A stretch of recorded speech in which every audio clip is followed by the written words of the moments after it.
We don't always know when a story begins. Sometimes it doesn't announce itself. It waits for a small, ordinary moment to turn sharp. This one began with a gift passed across a long table, and a silence that felt practiced. Veronica Hale didn't come to that dinner looking for a fight. She came because families have rituals, and this one had decided it was time to see her up close. What happened mattered because it wasn't loud. It was precise. This is where she takes over. I noticed the weight of the room before anyone spoke. Not tension exactly. More like expectation. Plates were set.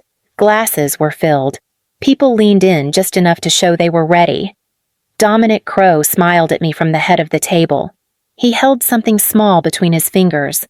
"For you," he said, sliding it across the linen. A family piece. I looked down. It was an old brooch. Dull metal. Worn edges. He added. "It belonged to one of the women who kept this house running. Thought it might suit you. A reminder of where people start." Lucas shifted beside me. I felt it before I saw it. His knee pressed into mine, then pulled back. I picked up the brooch. It was lighter than I expected. "Thank you," I said. My voice didn't shake. "It's thoughtful." Around us. Forks paused. Someone cleared their throat. Dominic continued. "Not everyone at this table carries the same responsibilities. Some connections are temporary.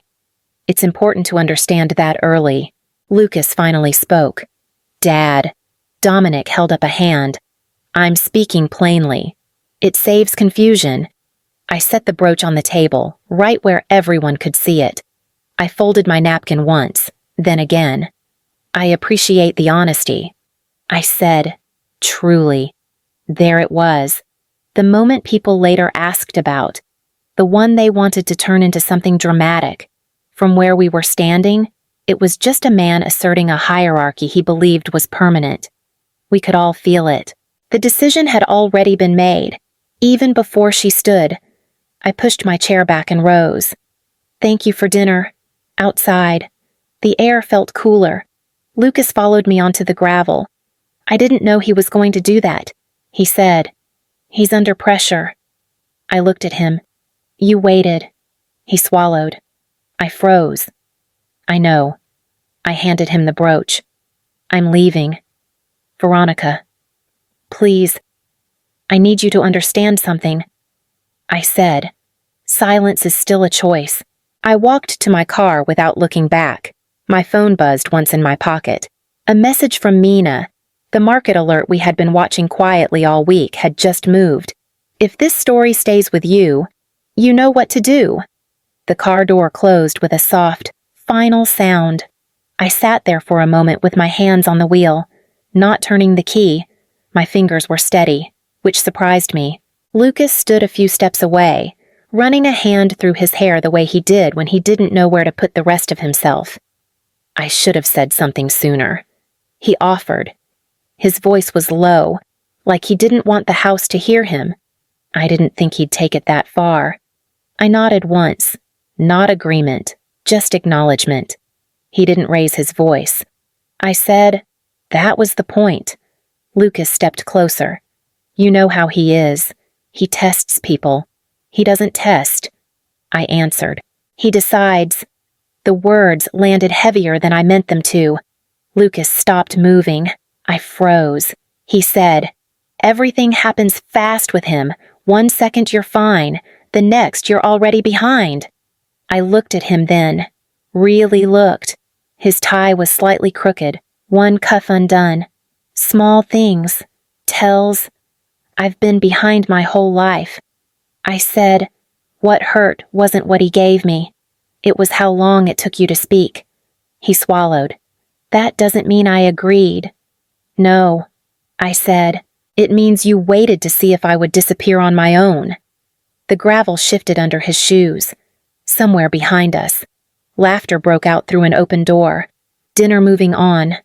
"I don't want to lose you," he said quietly. "I'm not something you lose." I replied. I leave. My phone vibrated against my palm. I glanced down. Mina's name. One line beneath it. Liquidity pressure confirmed. Short-term exposure worse than forecast. I slipped the phone back into my pocket. I'm going home.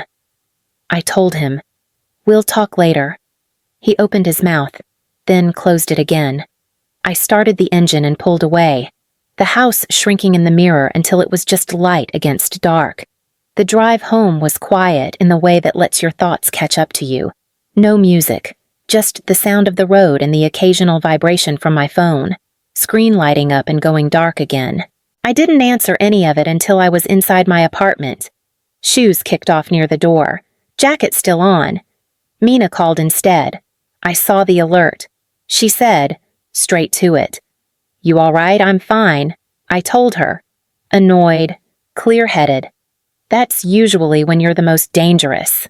She replied, not joking. Crow Global's lenders moved a deadline up. Short-term debt exposure is sitting at $500 million. No press yet. I leaned against the counter and let that settle. So it's real, I said. It's been real. Mina answered. Tonight just confirmed how blind he is. I closed my eyes for a second. The brooch flashed through my mind. The weight of it in my hand. How deliberate the gesture had been. He knew my name, I said. He just didn't think it belonged to anything important. Mina went quiet. Then, do you want me to call legal? Not yet, I said. Nothing changes tonight. A pause. But it will. She added, yes. I agreed. It will. After we hung up, I took the brooch out of my pocket and set it on the table. I didn't throw it away. I didn't put it somewhere hidden either. Just left it there. Some things deserve to be seen for what they are before they're removed. Lucas came by the next afternoon. No warning this time. He knocked once, then waited like he was bracing for impact. I opened the door halfway. He looked tired. Same jacket as the night before. Different posture. I didn't sleep, he said. Neither did I. I stepped aside. He stood near the window instead of sitting, hands in his pockets. Taking inventory. I talked to him this morning. He said, it went badly. I nodded. That tracks. He told me you were overreacting. Lucas continued. That you'd thank him later for setting expectations. That's generous of him. Lucas let out a breath. I told him he crossed a line. And then he reminded me what I stand to lose. The words sat between us.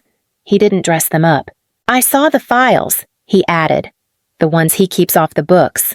Deferred maintenance. Liability reports that never made it to the board. My attention sharpened, but I didn't interrupt.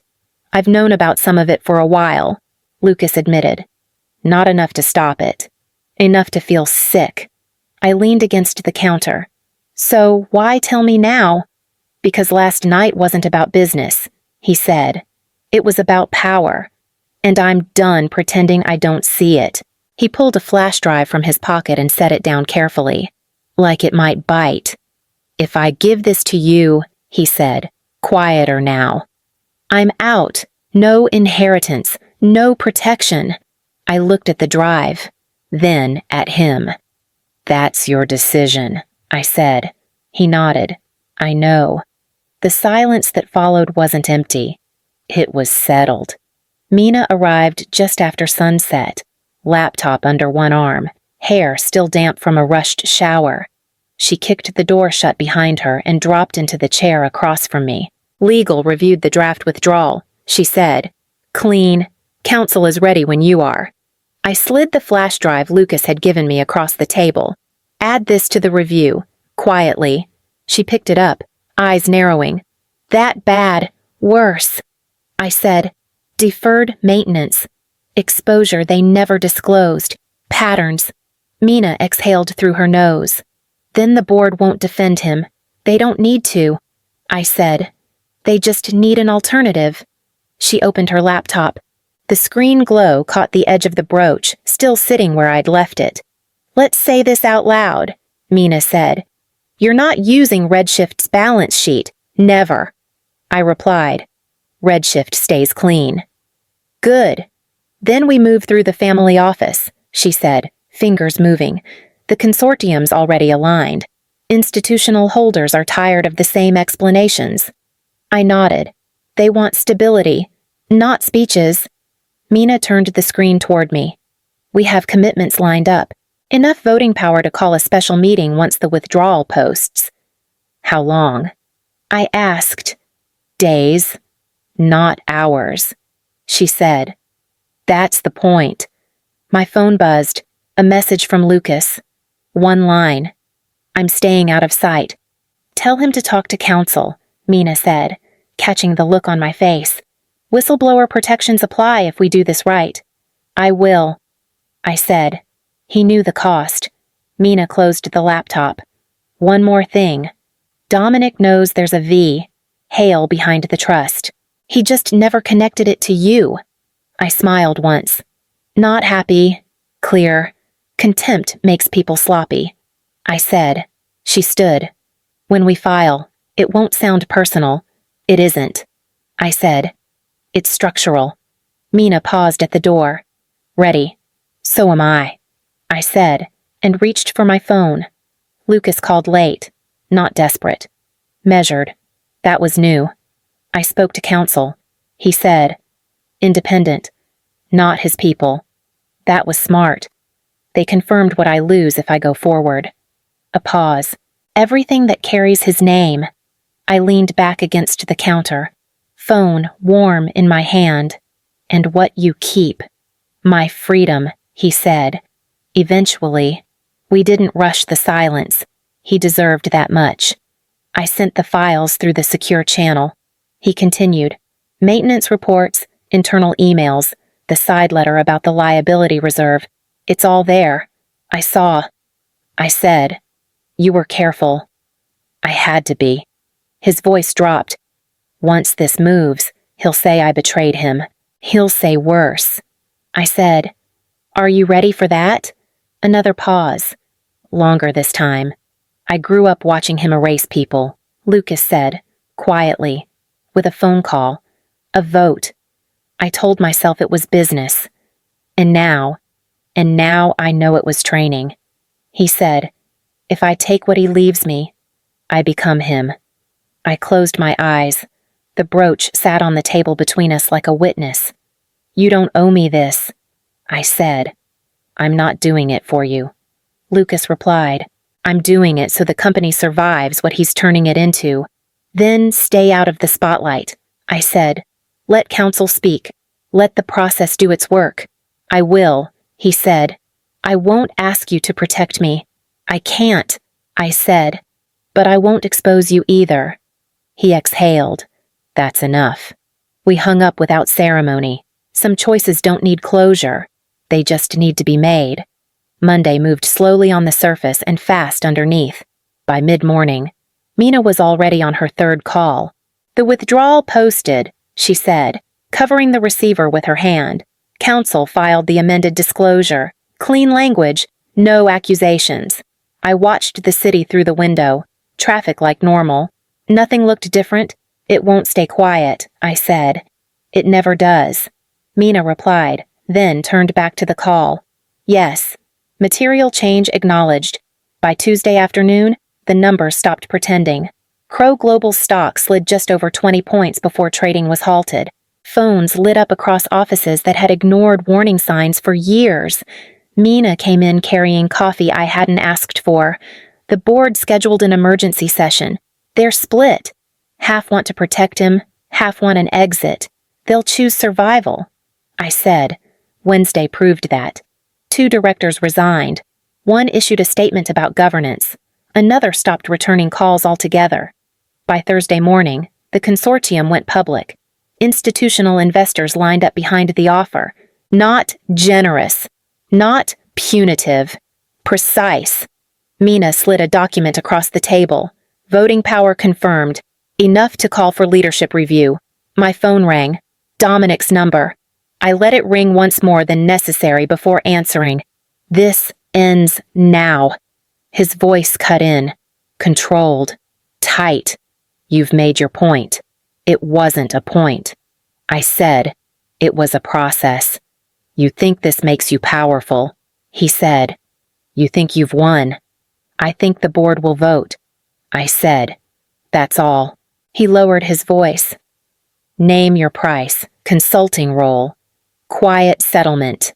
I looked at the brooch on the table, still exactly where it had been left. "I don't want a seat," I said. "I want a structure that doesn't depend on you."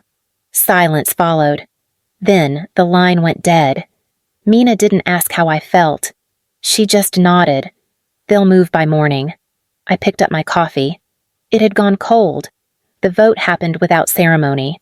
Mina watched the screen while I stood at the counter, folding the same receipt into smaller and smaller squares. "They've removed him," she said, no triumph in her voice. "Just confirmation. For cause. Breach of fiduciary duty." I nodded once. "They didn't strip everything." She added, "His separation package was reduced. Significantly. The board wants distance, not war." That sounds like them. By the afternoon. The calls shifted. Not to him. Around him. Mina's phone buzzed. Senator Alvarez declined the meeting. So did Rothman, and the Keller Group. She glanced up. No one wants to be seen returning his messages. I imagined Dominic at his desk, phone face down, checking it anyway. Habit is hard to break. Lucas texted once. He kept it short. "It's done." I typed back, "Take care of yourself." The brooch caught my eye again. The metal looked duller in daylight. Mina packed her laptop. "Press will frame it as a governance correction." "That's accurate," I said. She paused at the door. "You know he'll say you destroyed him." "I know." I replied.